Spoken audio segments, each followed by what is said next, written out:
Season 3 patch notes will definitely change the meta, and that's what we'll go ahead and talk about. Obviously, we've covered some of the different changes that are already coming, whether it's the different playlist. Obviously, this week we'll pretty much have all the modes you want, except for probably Plunder, and then that'll come out later in the season. Then we got Operation Monarch, which is going to involve Godzilla versus Kong, and that will be the week of May 11th. So I'm sure we'll get more information as it gets closer. We won't focus as much time on that. With the new season, we get a brand new battle pass with the new tier 100 skin. If you really like skins, obviously play the game out. You should be able to get to the tier 100.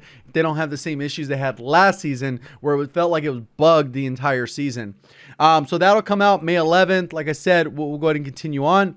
There's also going to be a Caldera Iron Trials mode. We had an opportunity to talk with the devs a little bit before this update, so we were able to get a little bit more information.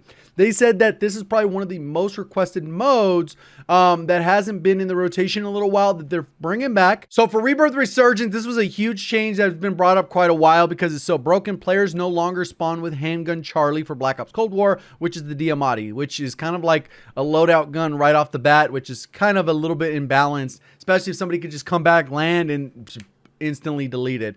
Obviously, we got the new parts of the map. We're going to have new hold Gulag, which kind of looks like the interior of a ship. And then we also have the dig site, which we've kind of seen some images of that. We've seen Skybox, which will be another part of the map. And then we also have the Dark Storm approaches. And then there's these little obelisks around the map. Peak, new constructs, supply boxes. Damn, I thought this was going to come later. But yeah, we're going to have a new looking peak. Runway has a little bit more features, a little bit differences. We got Lagoon, which you can see the statue thing here. The private matches, they've added stuff, but they've also added a huge quality of life change. There's a lot of quality of life changes that aren't in these notes that will come in the mid-season update. There's a bunch in here, but there's more going to be in the mid-season update that'll fix a lot of the issues. I even talked to them. I specifically asked, I said, a lot of people are upset that the reticles are disappearing. There's graphical issues. And they are actively working on this. And one of the biggest problems is it's not like something that all users are experiencing. So there's something that's triggering it, but it's very hard to replicate the problem. But they are actively working on different things to help improve the console user experience. But that's just a side note. But right here, XP tokens accessibility can now be activated from within the game menu. And they gave a specific example where they said, hey, a lot of times, hey, maybe all your buddies pop the double XP token because you're trying to level up a new weapon. You guys load in. You're like, oh, damn, I forgot to do mine. Then you back out. And then you got to do it while you're wasting your teammates' tokens. This just makes it a little bit easier in case you forget. So huge quality of life change that not really anyone was necessarily begging for, but it is one that you could say, hey, yeah, that's nice to have, right? So new feature, there's a sabotage contract. Players will be given a vehicle target somewhere on the map. Destruction of the target will be rewarded with an armored truck via plane. And this will just mark a random vehicle. But they said that, like, for example, if somebody has done this sabotage contract, they'll get an armored truck. And then now if somebody else does a sabotage contract, it can actually label that armored truck, which can create some different dynamic gameplay if you got to go ahead and kind of chase someone down to get that kill. So I'll see how those kind of play out in live gameplay. But it is interesting. High value target or high value loot zones. And this is something similar. If you played Apex, I would imagine there's kind of like a hot drop area. These zones are represented on the TAC map and they're random. They kind of change depending on each time you spawn in. It won't always be the same location with a dollar sign on them. These zones will be complemented by Rebirth supply boxes that provide reoccurring loot opportunities. So let's say you land here, there's tons of loot, and then you leave.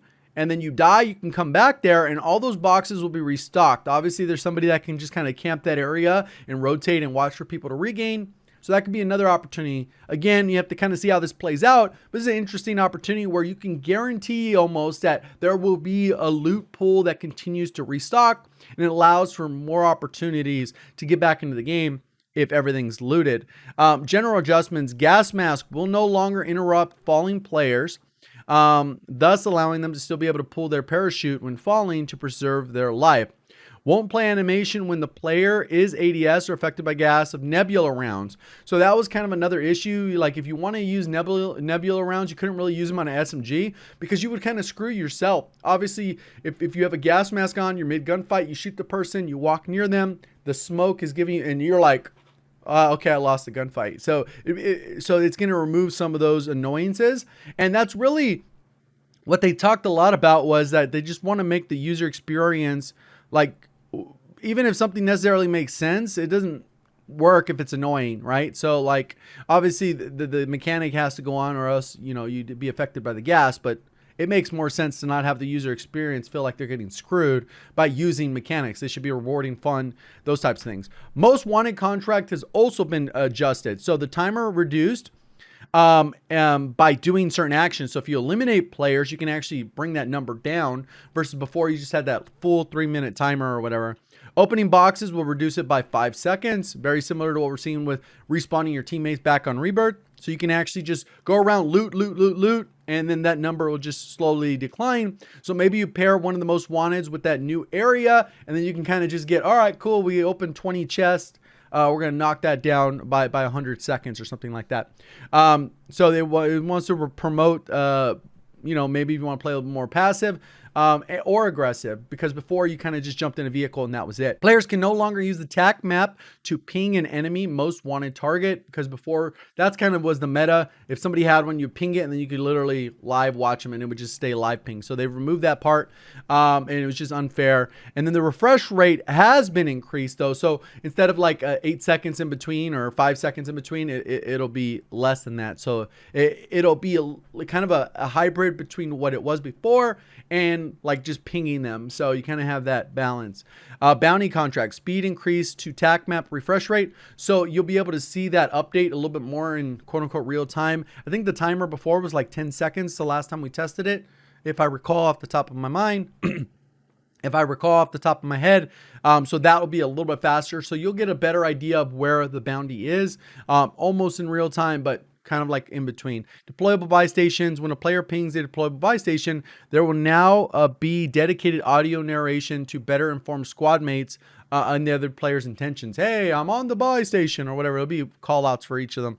Redeploy positioning improvements. Players who redeploy via gulag victory or are brought back will now spawn in close proximity to their squads or loadout. There was certain instances where you spawn halfway across the map if you won your gulag and you're like, oh, what the heck? I can't even get to my loadout.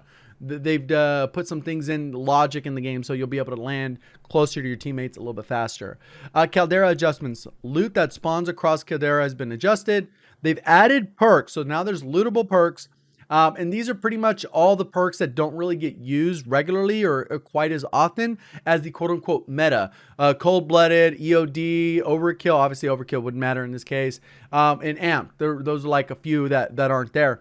But so you could just walk around. You already got your loadout. You don't have your loadout. It doesn't matter. You walk up to Battle Hardened. As long as you don't have Battle Hardened equipped, you can grab another Battle Hardened, and then you'll have Battle Hardened. So you can have, if you get lucky, because this is kind of a little bit rarer loot, you might end up with like 7 to 10 perks, almost like you're running specialist. But if you die, it's not like they drop out, you come back and you can get them. That's it. It's gone. So obviously you got to be a little bit more careful with your life, but these things can definitely help you out. Spawn protection improvements for Rebirth. Remove that damage reduction scaling system that was based on ground distance. System is disabled if a player is near the ground or an opponent. So this is actually a really good change, because a lot of times people could land on you and they could damage you, but you couldn't reciprocate that damage. So this will be a little bit of a different one, where is they get close to you and they can do damage to you or actively do damage to you, you will be able to damage them. So it gets rid of some of those annoying instances where you can literally land on someone, decimate them while they're shooting you, and it's just not even fair because they can't deal damage. Players who have the shield icon will only take a flat 25% damage received. Okay, so you can still shoot people. 25% is not a huge thing, so you will have that. Spawn protection will no longer reduce gas circle damage. I didn't even know it did that. Weapon trade station adjustment, reduced specialist token drop rate. I didn't feel like it was pretty high, but I think people kind of weren't in the habit of using them. We enjoyed the engagement. Players been having weapon trade station specialist token reward, but fell slightly high side, so they made a reduction. Stations will now look for empty space to drop your rewards. because sometimes there'd be like loot all over and the cluster would just make it hard to grab what you wanted. So I think this just makes it a little bit quality of life again. Later this season, footstep audio improvements. We're looking to bring in audio improvements to footsteps during the season as a priority. So it's a main focus. And the slide camera lock improvement. We have heard the community, and this is something they said they fixed in the past. It sounds like they've actually got a good grasp on fixing this, so they'll be able to do this. And this is when you slide near a decline, whether it's near stairs, and then you cannot move your aim down, and it just locks. Then there's some UI. Buy stations no longer require confirmation, and this is one that they said that they really just noticed that players would just go and then they would just double spam, so we're not actually confirming it. So now you'll be able to tab over to where you want to grab, and you just press it, and it'll automatically. Obviously, you'll have to learn not to double tap, but not that it's going to hurt you. So you will be able to go in there, buy, and that's where the only time it would probably impact you, because you don't need to confirm teammate buybacks. You just hover over it, buy, and then you could tab over and buy, and you don't have to confirm the purchase. So there's that. And that's primarily a controller thing. Then there's a ton of bug fixes. If you want to check out all those, there's so many different bug fixes, and a lot of known issues that they're working on with their Trello board. And there's those things with it. We get the new weapons, obviously at tier 15, tier 31 in the battle pass. If you want to do challenges to unlock the old ones, you can. And then we end up over here. So this is the STG. This is Assault Rifle Alpha. This essentially got a buff. If you go through these, it's essentially a buff. We'll kind of see if that actually matters and people start using it more often, because there are things that just kind of overshadowed it. We had the Assault Rifle Bravo for Vanguard. And this is the Etra Burst. So they kind of up the ammo capacity. I don't know if that was necessarily the issue, but we'll kind of see how those things play out. This ends up being a buff, I guess, because they just increased the ammo. But I don't know if that's necessarily the problem. I don't really think people are going, you know what, let me not use the Etra Burst because of the ammo. But we'll see if this is enough to kind of shift it up, shake it up. The Volkssturm Gewehr, it actually got a buff as well. So for the bullet velocity penalties, which are kind of huge, that kind of limit your ability to use this at medium to long range, were improved. The damage range penalties removed, and that goes across the board. So relatively easy there. Bullet velocity increased for that attachment. This particular attachment now increases the bullet velocity and range. So all around, you just got a good buff for that. Will that make it meta? Who knows? A lot of times you don't know until you get into a gunfight and it comes to that one-on-one and you lose it. And you're like, I should have won it. That's probably not the gun, is not the meta. We got the Vargo, also received a nerf. It's going to be a little bit harder to control. This is one that I covered in my meta video. So it obviously... it was accurate that it was a little bit too strong, and they've made some minor adjustments for most of these. So it should be slightly harder to use. And they didn't really adjust the damage values in this, so it'll still hit pretty decent. And it's fairly balanced. It'll just be a little bit harder to hit your shots at range. But we won't know until we get in game and feel it, right? And then we have the XM4, which also received a nerf. They lowered the damage here, which also impacts the chest, neck, head, whatever, you know what I mean? Like all the damage values are affected by impacting the minimum damage, which is the long range damage. The close range damage is unaffected. I think if they affected the close range, it would kind of make it hard to use up close, but now it's kind of there. And then we got a negligible difference in terms of range. Usually you're not fighting where this impacts. I don't even know why they impacted it. We got top break, max damage increase. They minor buff here, mid damage decent, and then min. And this will really impact how weapon attachments stack. So I don't know why they want people to use the top break, but it is what it is. So Handgun Charlie, which is Diamati, headshot multiplier decreased to 1.9, and this is what it allowed for the broken TTKs. So people may have to consider switching if they use this as a secondary, depending on how big this difference is. And the amp might be like one of the better go-tos as a medium short range like secondary.